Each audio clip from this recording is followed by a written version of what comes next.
หลายดีค่อยเองชื่อคงคาวันมณีวงศ์มาจากเมืองทะแขกแขวขมวนดีใจรู้สึกดีใจหลายที่ได้เข้าฮอบ50คนผ่านมาเป็นประสบการณ์ใหม่ๆที่บ่เคยขึ้นบ่เคยประกวดมาก่อนเป็นครั้งทำอิฐที่มาประกวดในเวทีระดับนี้แล้วก็เตรียมตัวก็มาพอสมควรอยู่ประมาณเกือบเดือน2 เดือนแล้วเตรียมตัวมาสำหรับรายการนี้โดยเฉพาะเจ้าขอบใจ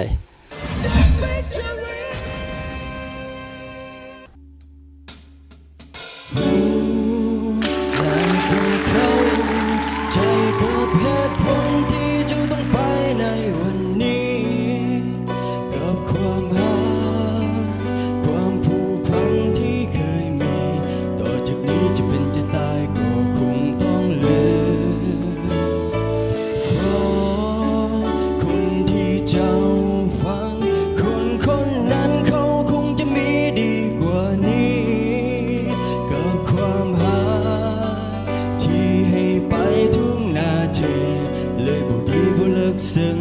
ถึงหัวใจได้แต่ยอมรับความเป็นจริงที่มีต่อจากนี้ถึงแม้ต้องเสียใจให้ทั้งชีวิตบวกกับลมหายใจแต่สุดท้ายมันคงยังบ่เพียงพอก็ได้แต่ขอให้นับจากวันนี้ให้อยู่กับคนที่ดังใจที่จะฟ้าส่วนกับคนกับหัวใจที่สั่งก็จะยอมทนจะยอมทน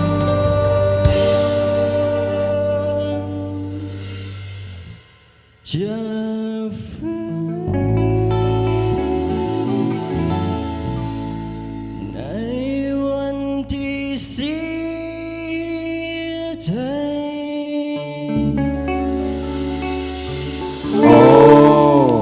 บ่ธรรมดาเลยเนาะเจ้าถือว่าจบงามพอสมควรแม่นแล้วเชื่อว่าท่านผู้ชมทางบ้านคือสิอยากรู้ละว่าหนุ่มน้อยคนนี้เป็นไผมาแต่ไสเจ้าขอเชิญแนะนำตัวเลยเจ้าสบายดีข้าพเจ้าชื่อเท้าคงคามาจากแข่งขมวดโอ้ไอ้บ่าวคำมวลหนุ่มน้อยคนนี้จะสามารถผ่านเข้าฮอบไปได้หรือบ่กับช่วง The Featuring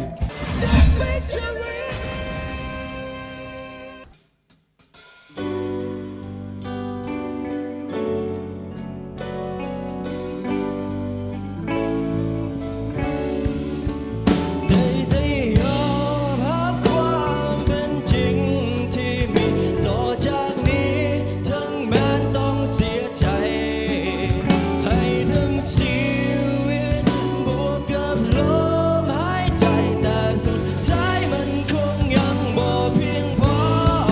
ก็ได้แต่ขอให้นับจากวันนี้ให้อยู่กับคนที่ดีดังใจที่จะฟ้าส่วนกับคนกับหัวใจที่ซ้ำก็จะยอมทนจะยอมทน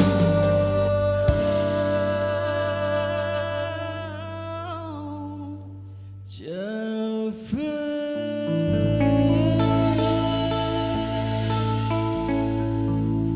ในวันที่เสียใจ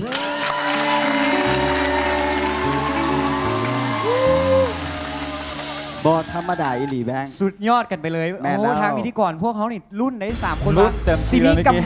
ซีมีทานโค้ดท่านไหนบอสที่มาสิลุกขึ้นมาที่แท้กับเป็นโค้ดของไก่โอเวอร์แดนต้องขอแสดงความยินดีนะเพื่อนเลยดี สำหรับน้องทรายเนาะสิ่งหนึ่งที่เป็นอย่างที่เฮ็ดให้เอื้อไกลตัดสินใจเลือกน้อง คือเอื้อยเห็นออร่าในตัวน้อง เพียงแต่ว่าตอนนี้น้องเสืองมันไว้ซื่อๆเนาะน้องยังบกล้าที่จะเอามันออกมา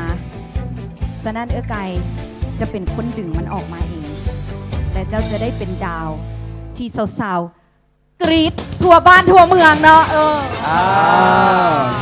ต้องขอขอบใจโค้ชไก่หลายๆและยินดีนะผู้เข้าแข่งขันเนาะขอเชิญเลย